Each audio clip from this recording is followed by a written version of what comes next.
Hi, and welcome to the last of the intermediate lessons. And what we're going to do is I'm going to be asking you to pretty much create a lesson and put some final touches on it. Not so much creating it as finding it and making it your own or something that you can use within your classroom. I found a couple different lessons when it comes to math and ordered pairs and the coordinate grid.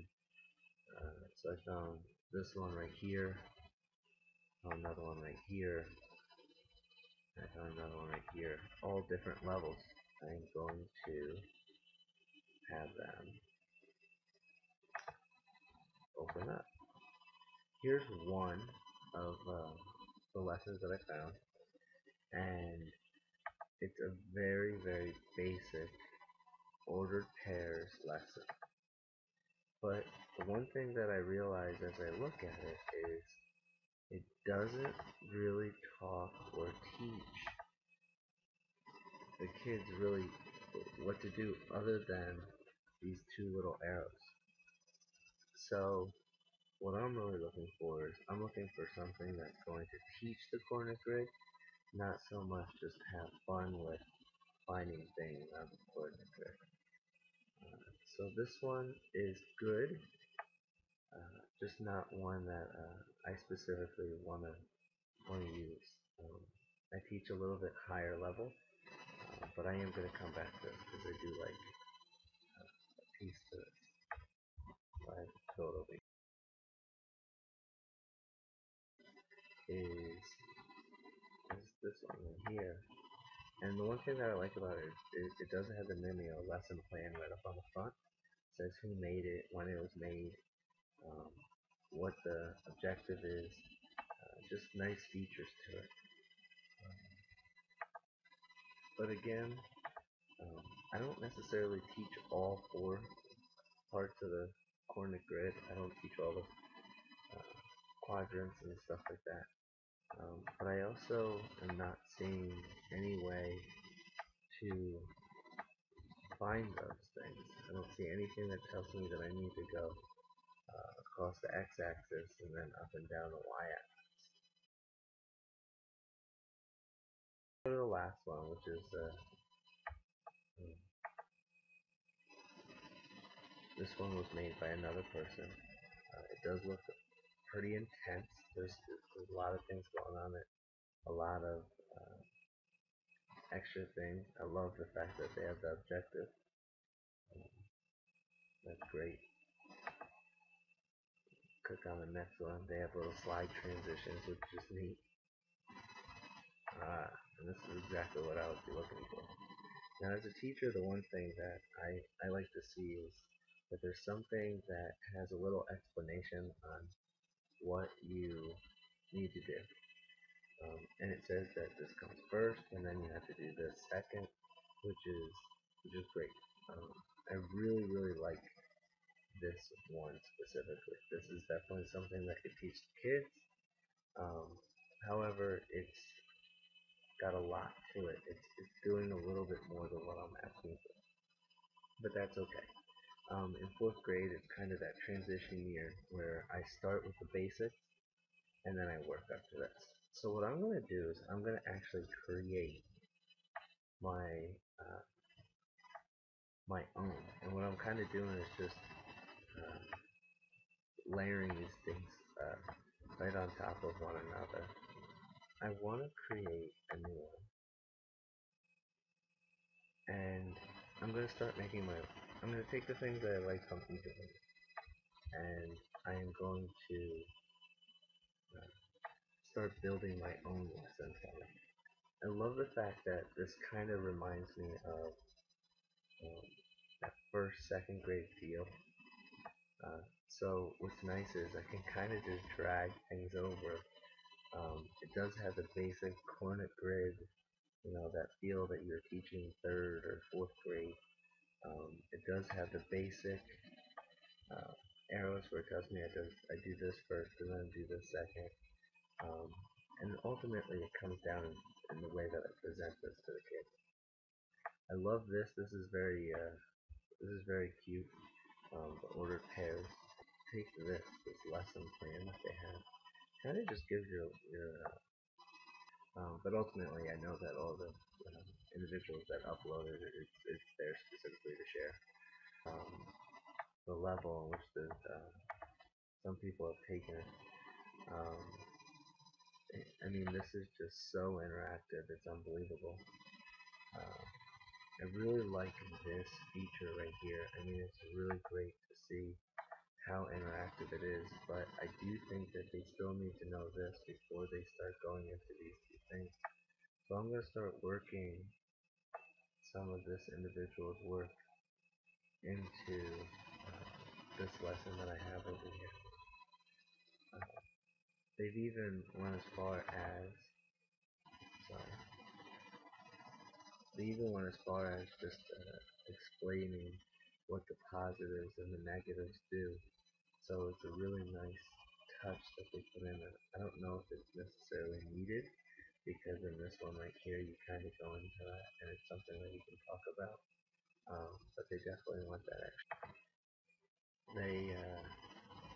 They also have a little piece right here saying that if you have a negative and a positive, this is where you're going to end up being.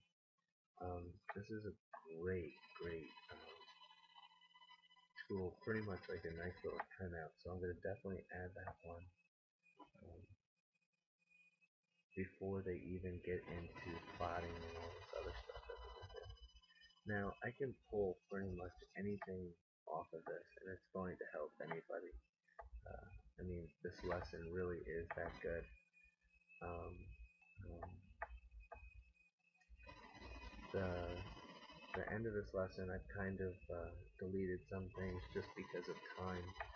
Um, I've added it to something else so that the kids can play a game. But one of the neatest things is this flash game that they have here, which I'm going to put right at the end of my lesson. And I'm going to put it in there so that really I can start allowing the kids to just play. I think some of the best teaching is when we just let them go with, after giving them much direction and what is expected of them. Now, I'm going to be honest with you. I made absolutely nothing. But if you look at this lesson and click up on the front, or the top page, I'm going to go full screen so that you can get an idea what this looks like. I mean, you got a nice little lesson plan, a little picture, not needed, but I'm going to be honest with you, it kind of, reminds me and the kids really what they started doing even as young as second grade or first grade. A nice little review lesson, very basic, teaching the first quadrant, which is the hardest one to teach, and after that, it's kind of a little bit easier if you understand the rules. Working our way to, make sure that they can plot things where they're supposed to be plotted. Um, they have a nice little transparency chart so you can just make sure that you have everything.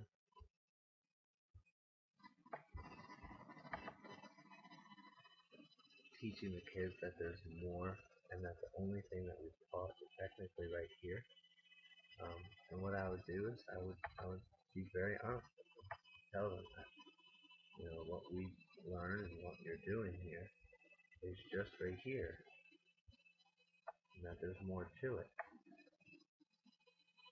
And they need to know that. They need to understand that just because I understood it and I mastered the basics doesn't mean that I can't take it a little bit further. So again, just show them that this is what they've been learning, for 2 years to master this, so that when we go to the, other three quadrants, it becomes second nature. Um, you know, throwing in the slide transitions and explaining to them, and reviewing with them the exact same rules that they learned, in first, second, and third grade, and even fourth grade. That these lessons, that the rules don't change and they continue doing the exact same thing. We even have the notes in here for the teacher here.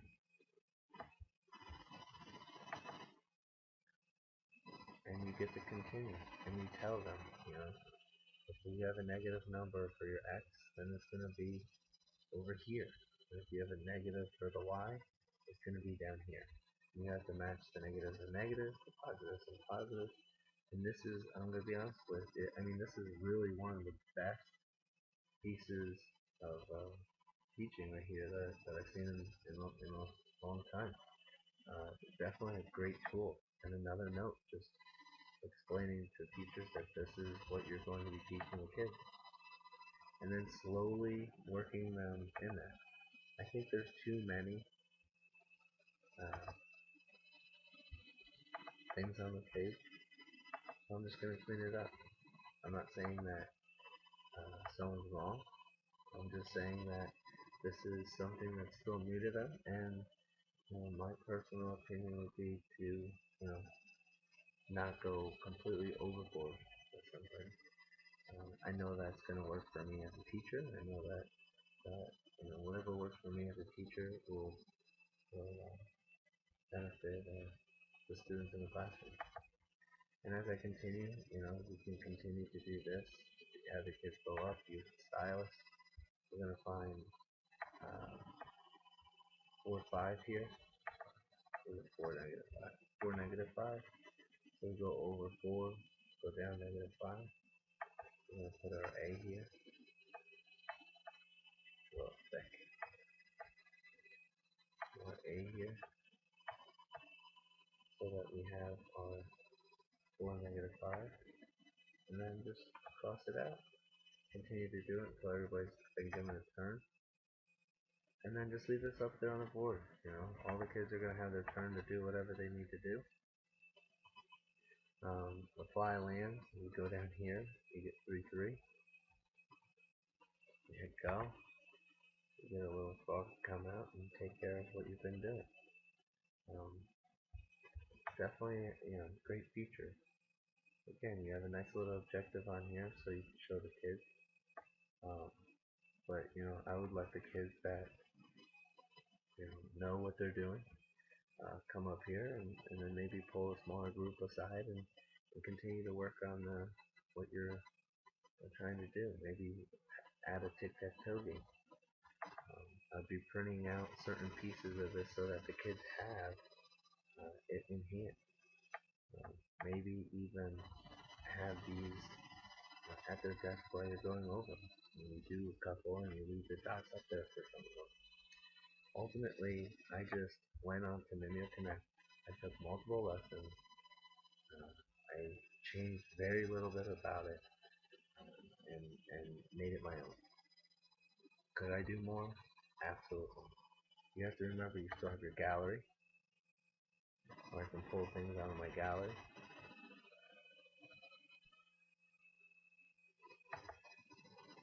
And go into your mathematics. See what you can find in here.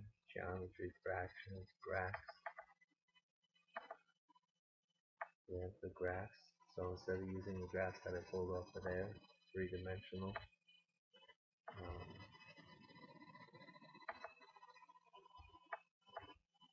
So here's some templates. Here's that lesson thing that we were talking about at the beginning. So if you want to use that instead of this one, that came from somebody else's, you put that in there. Ultimately, what you want to do is just get used to using the material that you have. Try and find some material that's already been created, but always change it so that it suits your needs, suits your children, suits your students. That's where you're going to get the biggest gain. Hope you enjoyed the lesson. Take care.